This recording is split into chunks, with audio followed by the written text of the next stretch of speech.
Assalamualaikum warahmatullahi wabarakatuh. Halo semuanya, senang sekali saya Hasan Abdul Aziz bisa kembali menyapa kalian semua pada podcast Algoritma.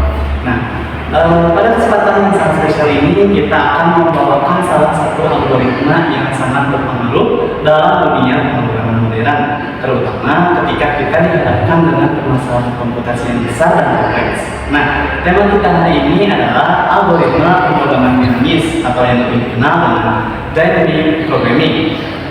Nah, tentunya saya juga tidak sendiri. Telah hadir narasumber kita pada hari ini yang akan berbagi pengetahuan dan pengalamannya dalam memahami dan mengimplementasikan algoritma ini. Boleh Kak, silahkan perkenalkan diri. Halo semuanya, saya Rizky. Terima kasih sudah mengundang saya ke sini.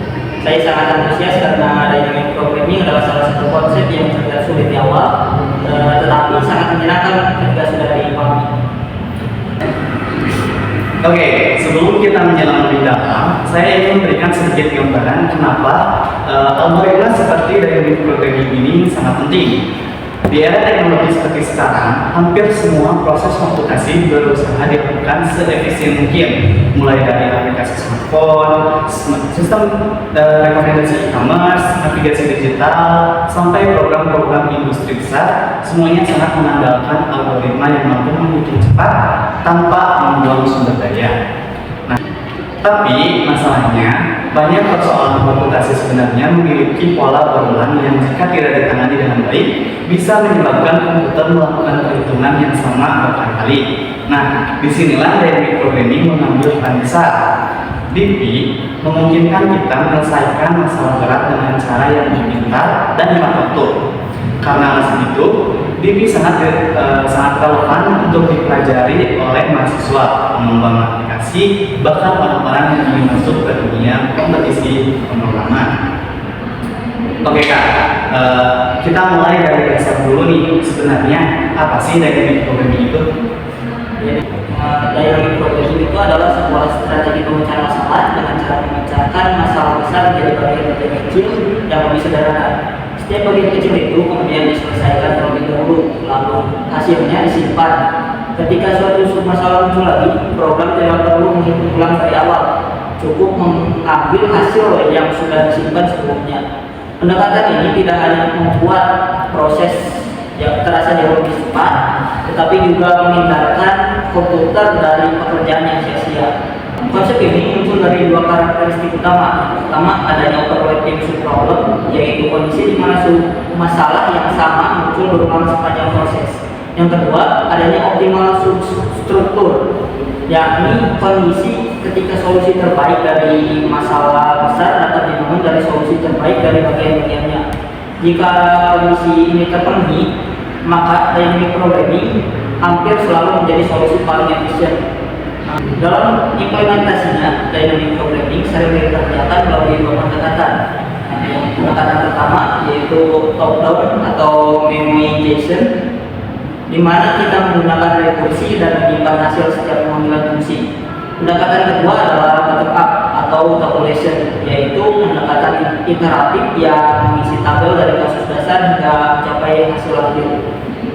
Contoh penerapannya, dynamic programming bisa ditemukan di banyak masalah klasik seperti Fibonacci, optimasi biaya, hingga MSEC.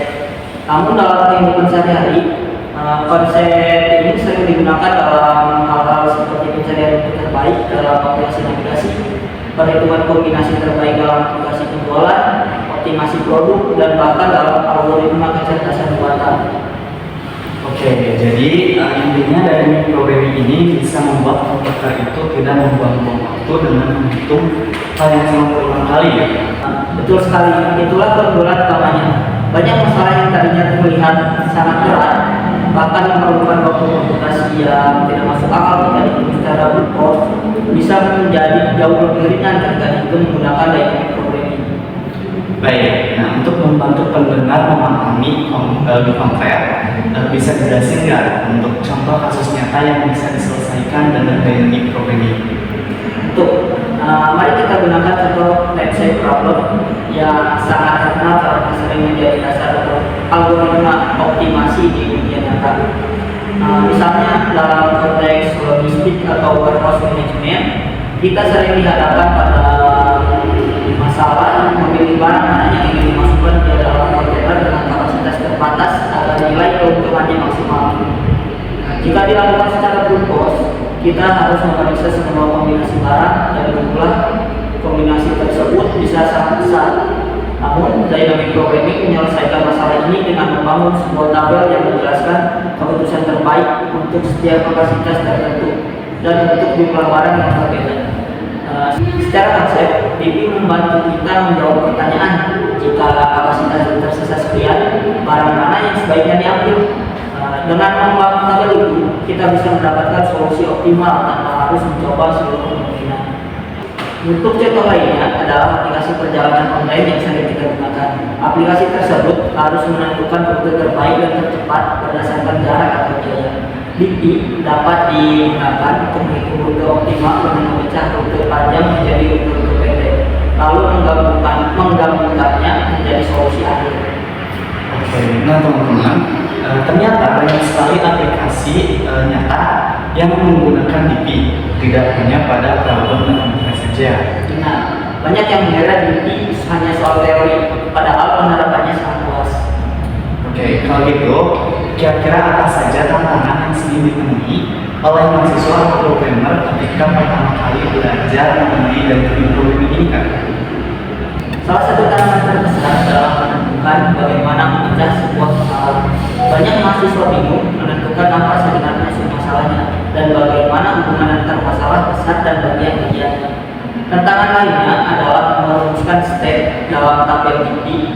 Misalnya apa arti dari DP indeks I, J, dan bagaimana transisi dari satu step ke step yang lain. Nah, selain itu, beberapa masalah DP juga bisa memakan banyak memori, terutama jika tabelnya besar. Jika tidak hati-hati, bisa saja program kehabisan ruang memori. Kesalahan lainnya yang sering muncul adalah ketika transisi antar step tidak sesuai dengan logika masalah, yang mengakibatkan hasil akhir yang salah. Untuk mengatasi semua ini, cara terbaik adalah membiasakan diri menggambar diagram atau tabel kecil terlebih dahulu. Dengan demikian, kita bisa melihat alur penyelesaian masalah secara visual. Setelah itu, baru kita bisa terjemahkan ke dalam kode. Teknik seperti rolling array juga dapat menghemat banyak memori. Yang lebih penting lagi, latihan secara bertahap dapat membantu seseorang melihat pola DP secara lebih jelas.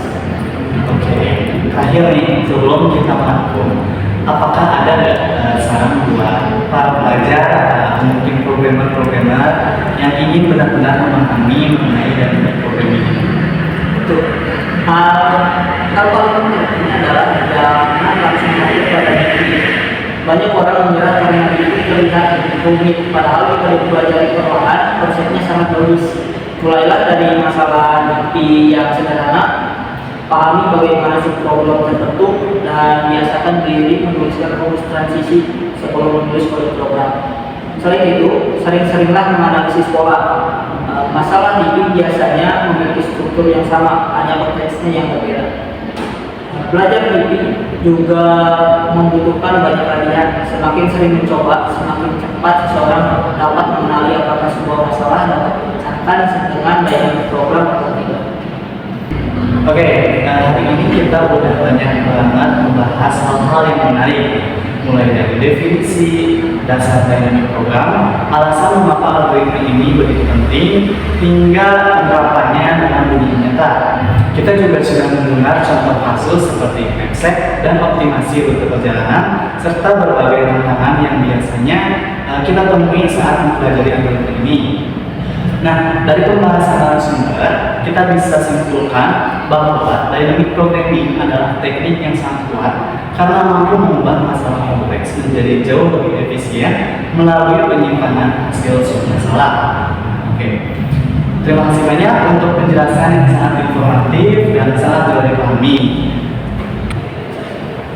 Oke, sampai di sini episode kita mengenai algoritma pemrograman dinamis kali ini.